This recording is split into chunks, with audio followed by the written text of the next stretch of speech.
Assalamualaikum warahmatullahi wabarakatuh. Perkenalkan, nama saya Junita Hananur Akanin dari Prodi S1 Keperawatan dengan nomor induk mahasiswa 2201030063. Saya di sini akan mempresentasikan hasil tugas mata kuliah Bahasa Indonesia saya dengan judul Penyebab Anemia pada Remaja Putri.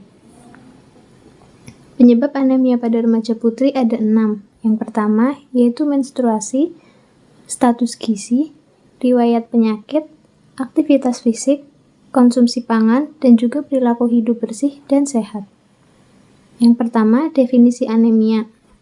Sebelum melanjutkan, kita harus mengetahui apa itu definisi dari anemia tersebut. Anemia adalah kondisi ketika tubuh mengalami penurunan atau jumlah sel darah merah berada di bawah kisaran normal. Hal ini terjadi karena kurangnya hemoglobin atau protein kaya zat besi sehingga mempengaruhi produksi sel darah merah. Faktor penyebabnya, yang pertama menstruasi. Anemia pada remaja putri disebabkan masa remaja adalah masa pertumbuhan yang membutuhkan zat gizi lebih tinggi termasuk zat besi. Selain itu, pada masa remaja, seseorang akan mengalami menstruasi. Menstruasi ialah perdarahan secara periodik dan siklik dari uterus disertai pelepasan endometrium. Saat menstruasi, terjadi pengeluaran darah dari dalam tubuh. Hal ini menyebabkan zat besi yang terkandung dalam hemoglobin, salah satu komponen sel darah merah, juga ikut terbuang. Menstruasi menyebabkan wanita kehilangan zat besi hingga 2 kali dari jumlah kehilangan zat besi laki-laki. Yang kedua ada status gizi. Status gizi adalah keadaan seseorang yang diakibatkan oleh konsumsi, penyerapan, dan penggunaan zat gizi dari makanan dalam jangka waktu yang lama. Pada periode remaja, 20% tinggi badan dan 50% berat badan saat dewasa telah tercapai. Hal tersebut sejalan dengan penelitian Permaisih dan Herman yang menunjukkan bahwa remaja yang mempunyai IMT kurang atau tubuh kurus mempunyai resiko 1,5 kali untuk menjadi anemia. Yang ketiga dari riwayat penyakit. Anemia dapat menurunkan daya tahan tubuh sehingga mudah terkena infeksi. Dan sudah diketahui secara luas bahwa infeksi merupakan faktor yang penting dalam menimbulkan kejadian anemia. Dan anemia merupakan konsekuensi dari peradangan dan asupan makanan yang tidak memenuhi kebutuhan zat besi, kehilangan darah akibat schistosomiasis, infestasi cacing, dan trauma dapat menyebabkan defisiensi zat besi dan anemia. Yang keempat ada aktivitas fisik. Anemia dapat mempengaruhi tingkat kesegaran jasmani seseorang. Tubuh yang sehat mampu melakukan aktivitas fisik secara optimal. Sebaliknya, aktivitas fisik yang dilakukan secara rutin dalam porsi yang cukup mempunyai dampak positif bagi kesehatan badan.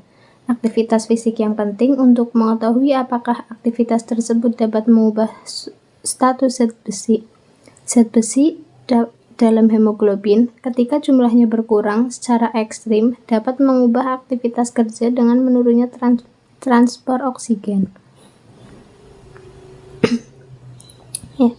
Contoh aktivitas fisik yang ringan sampai sedang itu contohnya menyapu, belajar, naik tangga, mencuci, mengepel, menyetrika, dan melakukan aktivitas sambil berdiri. Yang contoh dari aktivitas fisik yang berat ada sepak bola, jogging, atletik, dan olahraga berat lainnya. Yang kelima, konsumsi pangan. Dalam menghitung jumlah zat gizi yang dikonsumsi, kedua informasi ini, jenis dan jumlah pangan, itu merupakan hal yang sangat penting. Salah satu metode yang dapat digunakan untuk mengetahui konsumsi pangan adalah metode frekuensi pangan, yang dalam pelaksanaannya dilakukan pencatatan frekuensi atau banyak kali penggunaan pangan yang biasanya dikonsumsi untuk suatu periode waktu tertentu. Metode ini bertujuan untuk memperoleh data konsumsi pangan secara kualitatif dan informatif deskriptif tentang pola konsumsi.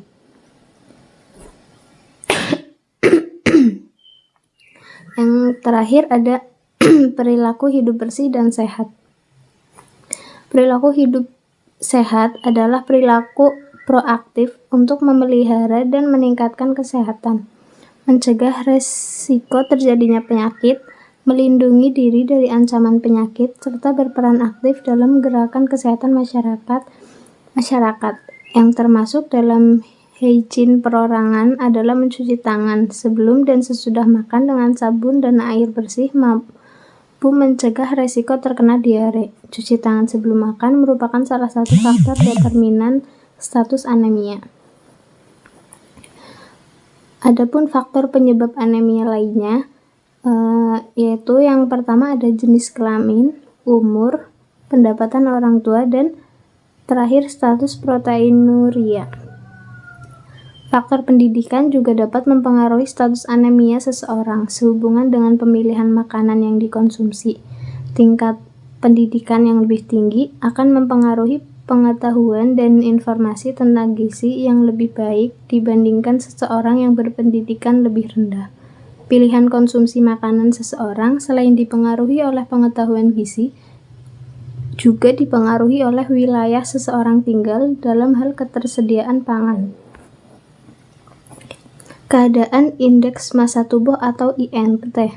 Dalam kategori kurus mempunyai kecenderungan untuk terkena anemia.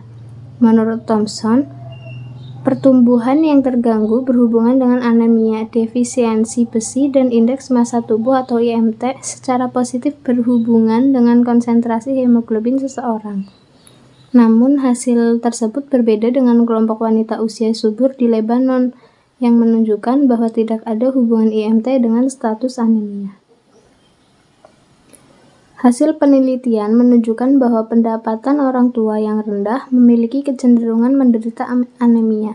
Hal tersebut sesuai dengan pernyataan WHO pada tahun 2001 bahwa anemia sering terjadi di antara masyarakat yang memiliki status sosial ekonomi yang rendah.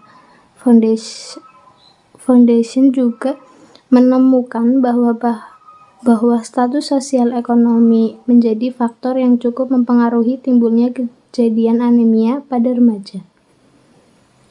Terima kasih, cukup sekian presentasi dari saya. Apabila ada kesalahan, datangnya dari saya sendiri. Jika ada yang ditanyakan, bisa langsung menghubungi saya. Terima kasih. Wassalamualaikum warahmatullahi wabarakatuh.